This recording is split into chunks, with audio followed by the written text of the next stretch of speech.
नमस्कार प्यारे बच्चों, दिनांक है आज 9 अगस्त 2020। संस्कृत गुरु शीतल रानी, कक्षा 10वीं, विषय संस्कृत, उप विषय है सुक्तेय। सुक्तेय का शाब्दिक अर्थ है सु यानी सुंदर, उक्तेय यानी वचन, सुंदर वचन। तिरुकुरुल आज का जो प्रस्तुत उप विषय है सुक्तेय, वो तमिल भाषा का प्रसिद्ध ग्रंथ तिरुकुरुल जो तिरुवल्लुवर कवि के द्वारा लिखा गया है, वहाँ से ये आज का उप विषय सुक्तेय लिया गया है। तिरुकुरुल एक बहुत ही महत्वपूर्ण रचना है। इस ग्रंथ को तमिल भाषा का वेद भी माना जाता है और इसका समय प्रथम शताब्दी माना गया है। तिरु का अर्थ है श्रीवाचक और तिरुकुरुल का अर्थ है श्री आयुक्त वाणी। इस ग्रंथ में धर्म, अर्थ, काम तीनों बातों का वर्णन किया गया है। प्रस्तुत जो आज का पाठ है, इसमें क्या है, प्रथम श्लोक में पिता के पुत्र के प्रति त्याग और पुत्र का पिता के प्रति कृतज्ञता का वर्णन है। दूसरे श्लोक में क्या है, वाणी की महत्व है। तीसरे श्लोक में कठोर वचन न बोलने की शिक्षा है। चौथे और पांचवें में क्या है, विद्वान के गुणों की चर्चा की गई है। छठे श्लोक में मंत्री के गुण और सातवें श्लोक में सत्कर्म की शिक्षा और अंतिम श्लोक में क्या है, आचार का वर्णन, आचरण का वर्णन किया गया है। प्रथम श्लोक है, पिता यस्ति पुत्राय बाल्ये विद्याधनं महतं पिता अस्य किम तपस्तेपेः इति उक्ति तत् कृतज्ञता। सबसे पहले हम इसका अन्वय करते हैं। पिता पुत्राय बाल्ये महत विद्याधनं यस्ति अस्य पिता किम तपः तेपेः इति उक्ति तत्कृतज्ञता। प्यारे बच्चों, हिंदी के अनुसार संस्कृत रखना ही क्या कहलाता है, अन्वय। प्रस्तुत जो श्लोक है, इसका सबसे पहले हम प्रसंग बनाते हैं कि प्रस्तुत श्लोक हमारी संस्कृत विषय की पाठ्य पुस्तक से मुसी द्वितीय भाग से संकलित पाठ सुक्तेय से लिया गया है। इस श्लोक में यह श्लोक तिरुवल्लुवर द्वारा रचित तिरुकुरुल नामक ग्रंथ से लिया गया है और इस श्लोक में पिता का पुत्र के प्रति कर्तव्य और पुत्र का पिता के प्रति कृतज्ञता को दिखाया गया है कि पिता पुत्राय बाल्ये,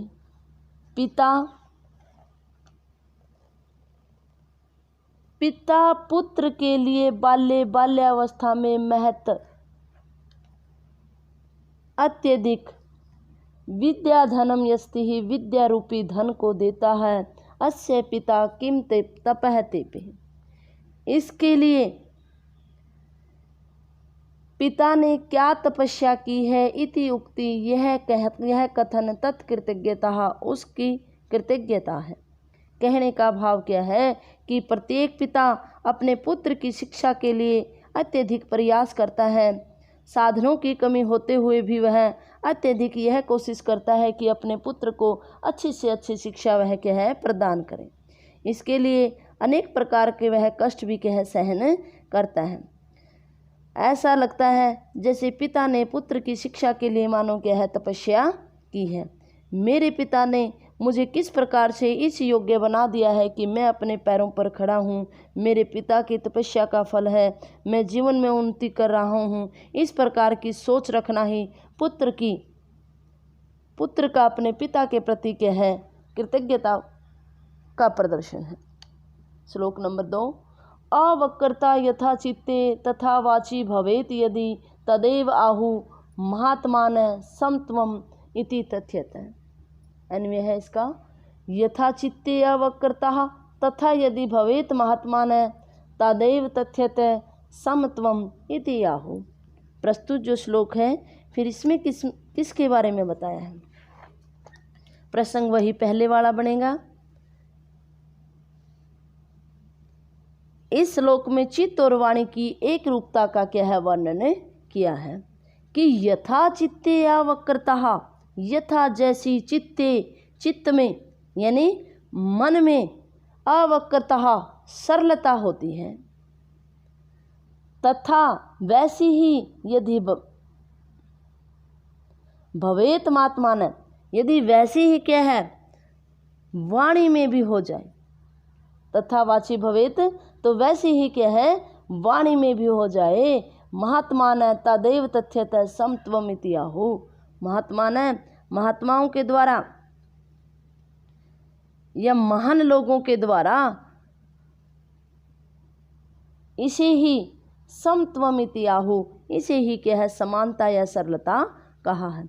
कि जैसी सरलता मन में है वैसी ही अगर वाणी में हो जाए ना तो वही इसे ही क्या है महापुरुष की से समानता कहा गया। कहने का भाव क्या है कि मन एवं वाणी में क्या है एक रूपता होनी चाहिए। मनुष्य अपने मन में मधुरता सरलता कोमलता का भाव रखते हैं हुए वैसे ही वाणी बोलना प्रारंभ कर दे तो इसे ही क्या है महापुरुषों की दृष्टि में क्या है समता कहा गया है, यह समान रूपता क्या है कहा गया है।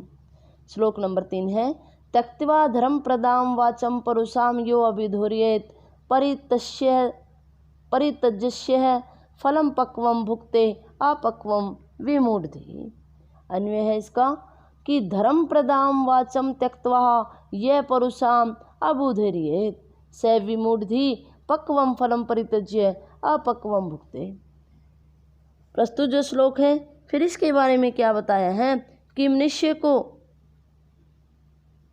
ऐसी वाणी बोलनी चाहिए जो हमारे के है धर्म के युक्त हो, कठोर न हो। कि धर्म प्रदान वाचम, धर्म प्रदान करने वाली, धर्म प्रदान करने वाली वाचम वाणी को त्यक्त्वा त्याग करके या छोड़ करके यह जो मनुष्य है परुषाम कठोर वाणी को अबुधुर्यत बोलना चाहता है स वह विमूढ़धि मूर्ख अज्ञानी पक्वम फलम परित्यज्य है पके हुए फलों को छोड़ करके अपक्वम भुगते है अध पके के है फल खाता है, यानी बिना पके हुए फलों का उपभोग करता है। कहने का भाव क्या है कि जिस प्रकार हम पके हुए फलों को छोड़ करके कच्चे फल खाएंगे तो हमें उसका क्या है फ़ायदा होने की बजाय क्या होता है नुकसान होता है। तो ठीक उसी प्रकार जो मनुष्य धर्म से युक्त वाणी को छोड़ करके कठोर वाणी को धारण करता है उसे भी क्या है अपने जीवन में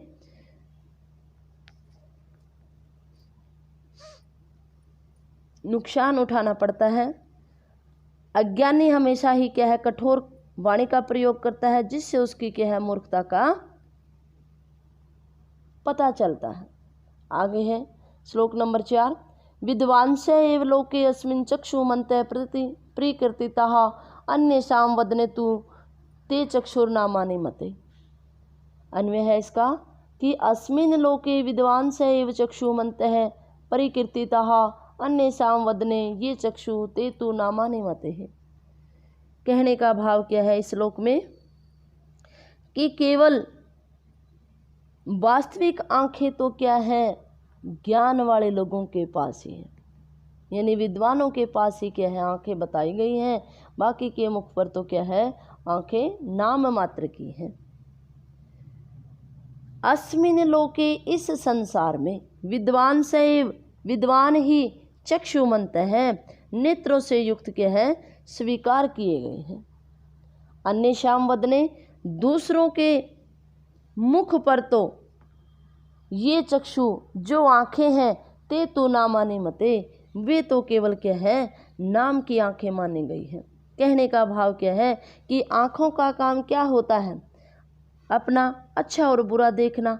विद्वान अपने शास्त्र ज्ञान से अच्छे और बुरे की परख कर लेता है, इसीलिए कहा गया है मुख पर जो आँखें हैं वो तो क्या है नाम मात्र की है, वास्तविक आँखें तो शास्त्र ज्ञान है और शास्त्र ज्ञान का को क्या विद्वान को ही क्या है ज्ञान होता है। आगे श्लोक नंबर 5 है यत् प्रोक्तम येन केन अपि तस्य तत्वर्थ निर्णय कर्तुम शक्यो भवेत येन स विवेकैरितः। अन्वय है इसका येन केन यत् प्रोक्तम तस्य तत्वर्थ निर्णय येन कर्तुम शक्यो भवेत स विवेकैरितः।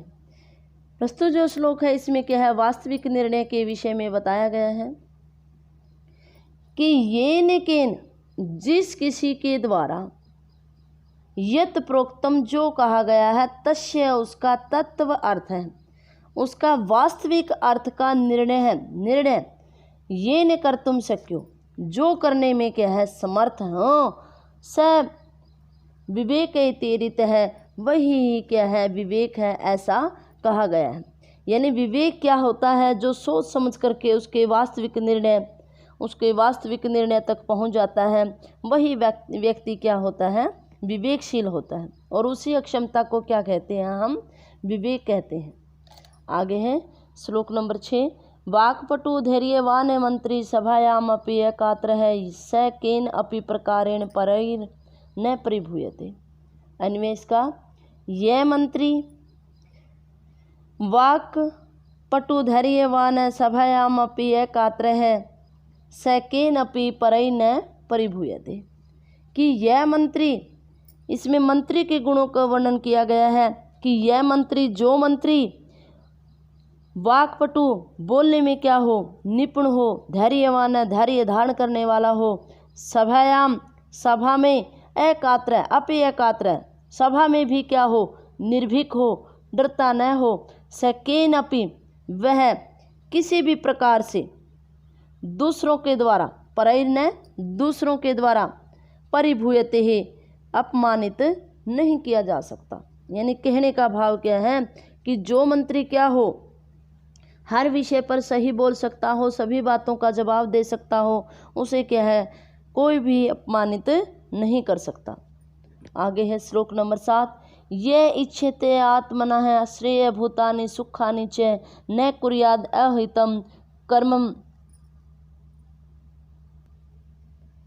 स परेभ्य कदापि च। अन्वय है इसका कि ये आत्मन श्रेय पर भूतानि ही सुखानि च इच्छति ही स परेभ्य अहितम कर्म कदापि न कुर्यात्। फिर इसमें क्या बताया है कि अपना सुख चाहने वाले मनुष्यों का कभी भी क्या है, दूसरों का बुरा नहीं करना चाहिए।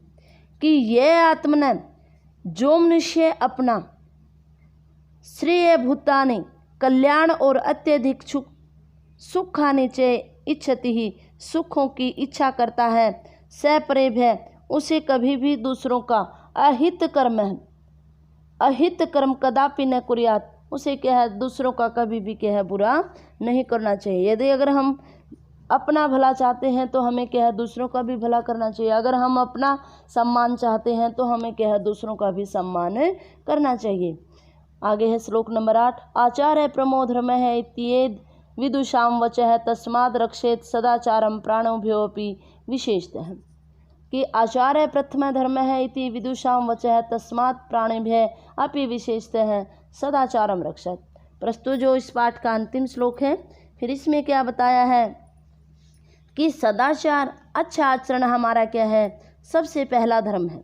आचार्य प्रथम धर्म है कि आचरण सबसे पहला धर्म है, इति विदुषाम वचः है, ऐसा विद्वानों का विचार है। तस्माद्, इसलिए, प्राणभ्य अपि, प्राणों से भी, विशेषतः, विशेष रूप से, सदाचार रक्षित, सदाचार की क्या है, रक्षा करनी चाहिए। कहने का भाव क्या है कि सभी शास्त्रों में आचरण की श्रेष्ठता पर बल दिया गया है। मनुष्य का सबसे बड़ा धर्म उसका आचरण है। यदि मनुष्य ने अपने चरित्र को खो दिया तो सब कुछ खो दिया। इसलिए उसे क्या है, अपने चरित्र की हमेशा ही क्या है, प्राणों से भी बढ़कर रक्षा करनी चाहिए। प्यारे बच्चों, आशा है आपको ये पाठ समझ में आया होगा। आपका दिन शुभ रहे, स्वस्थ रहे। धन्यवाद।